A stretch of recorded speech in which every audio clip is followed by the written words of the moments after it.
I'll tell you right now, the first time Linda Chapman showed up on my doorstep, middle of a full-blown Colorado blizzard, her $400 coat turning white by the second, I should have just pretended I wasn't home. Would have saved us both a world of trouble. But hindsight's 2020, right? So there she was, 3 houses down from her brand new faux chateau, standing in my front yard with that special brand of HOA president smugness that just cuts right through the cold. Snow swirling.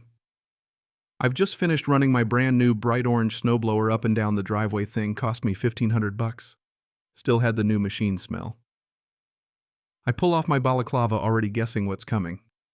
She waves at my driveway like Vanna White just found a vowel and shouts, "Marcus Atwood, we need to talk about community resources."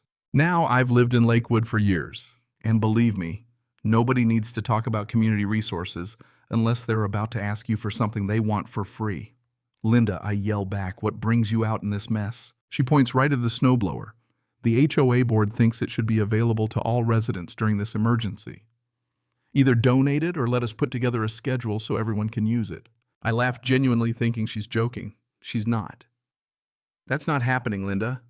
And just like that, the gloves come off. She whips out her phone and starts reciting HOA bylaws, something about community welfare and resource sharing in emergencies. "Linda," I say, trying not to lose my patience, "the bylaws say maintain your property and pay your dues. This machine is mine. I bought it so I could actually walk upright in March, not to run a rental business for the neighborhood." Her face gets tight, real tight.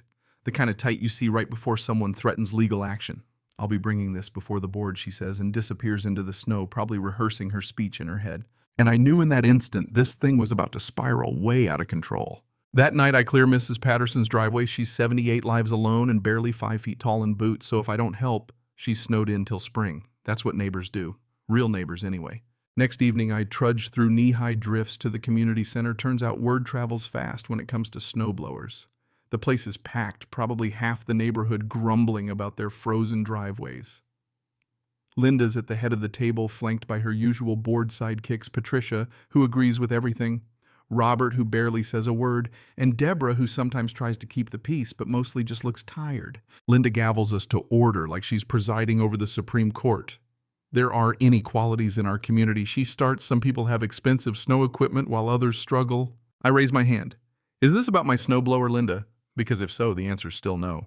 That gets a few laughs. At least some folks still have a sense of humor, but Linda's not playing. Patricia jumps in, says the president is too busy with admin duties to help shovel, and Linda just doubles down. But then Twist Robert, the board's accountant, pipes up. "Actually, the emergency clause only applies when lives are at risk. We can't force anyone to give up personal equipment."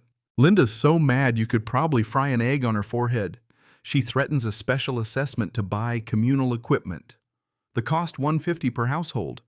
Now the room erupts, folks holler, argue, question where all the HOA funds from last year actually went. That's when I push it. We had 40 grand in surplus. What projects is that paying for? The board gets cagey. Linda abruptly ends the meeting and Robert corners me in the parking lot. "If you're concerned, request a financial review. You have that right, but do it in writing." Now, when your HOA treasurer starts suggesting you file paperwork, you know something's off. The days crawl by, the snow keeps coming, and my snowblower is working overtime. I help neighbors turn down tips, trade for favors. Meanwhile, Linda's blasting Facebook with posts about selfish residents, never naming me, but everyone knows. Sunday morning, I get a certified letter, $500 fine for unsightly snowblower tracks. No kidding. In a blizzard. I actually laugh. Then I call Derek, my old buddy from college, now a property lawyer. "Let me get this straight," he says. "She's fining you for snow tracks in a blizzard." I send a formal letter disputing the fine, and just like Robert said, request a 2-year financial audit citing all the right bylaw numbers notarized and everything. Linda shows up at my door 2 days later, back up in tow. She's furious. "You think you can question my management," she hisses. "It's my right," I answer. "And given the fake fines, I'd say we need more oversight, not less." She tries to bluff, pulls out photos of my driveway, perfectly normal, just lines from the snowblower. "Linda, if you keep pushing this, I'll see you in court." That lands. But instead of backing down, Linda sends me more violations, trash cans out early, non-approved doormat, you name it. Then she files a lien on my property for unpaid fines. That's the moment I call Derek again. "She's crossed the line," he says. "We're filing suit." We document everything. Violations, Facebook posts, the works. And here comes the real twist. Robert, the quiet accountant, shows up with a fat folder of bank statements.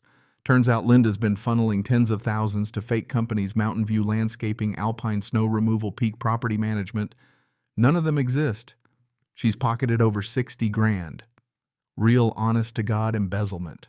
We head to the police. Detective Martinez takes our report, says it'll take time to unravel. But Linda's still president, still has access. There's only one way to fix that, a special homeowners meeting to remove her. 20% have to sign a petition, 2/3 must vote yes. We spend the weekend gathering signatures. It's easier than you'd think, turns out. A lot of people are tired of Linda's power trips. Meeting set, word spreads like wildfire. Linda calls it a witch hunt in all caps emails, but the tide's turned. Deborah messages me privately. She'd noticed funny numbers in the books but had been afraid to speak up. Day of the vote, the room is packed. Linda rants, her lawyer threatens, but when Robert calmly lays out the fake payments and Detective Martinez confirms the investigation, even Linda's diehards start looking uncomfortable. When the hands go up, it's a landslide. Linda's out. Just like that 2 years of iron-fisted rule over. Her face as she realizes it's finished is something I'll never forget. Linda threatens lawsuits, but it's over. The police dig deeper, the news gets involved, and within weeks she's charged with embezzlement, vandalism. Turns out she slashed my tires too, and a host of other misdeeds. She takes a plea deal, jail time, restitution, permanent record. The HOA elects Deborah as the new president, and things start getting fixed. Actual repairs, transparency, monthly reports. And me, I just want my life back. The day Linda turns herself in for the tires, she shows up with a handwritten apology and finally admits, face red and hands shaking, I let power go to my head. I clear her driveway that afternoon, not because we're friends, but because someone had to show her what neighborliness looks like. It took months for things to settle. The HOA refunds my legal fees. Linda sells her house, and our little corner of Lakewood finds its groove again. We become a real community, not because someone with a gavel tells us to, but because we choose to be. The wildest part. By summer, the embezzled funds have fixed the pool, the playground, and a bunch of stuff nobody trusted Linda to handle. People buy their own snowblowers. No more forced sharing, just neighbors helping neighbors on their own terms. Life returns to a steady, boring rhythm. Linda emails from jail therapy online classes, not asking forgiveness, just letting me know she's working on herself. She gets out early for good behavior, takes a job auditing nonprofits, and never comes back to our street. The lesson sticks for me and everyone else.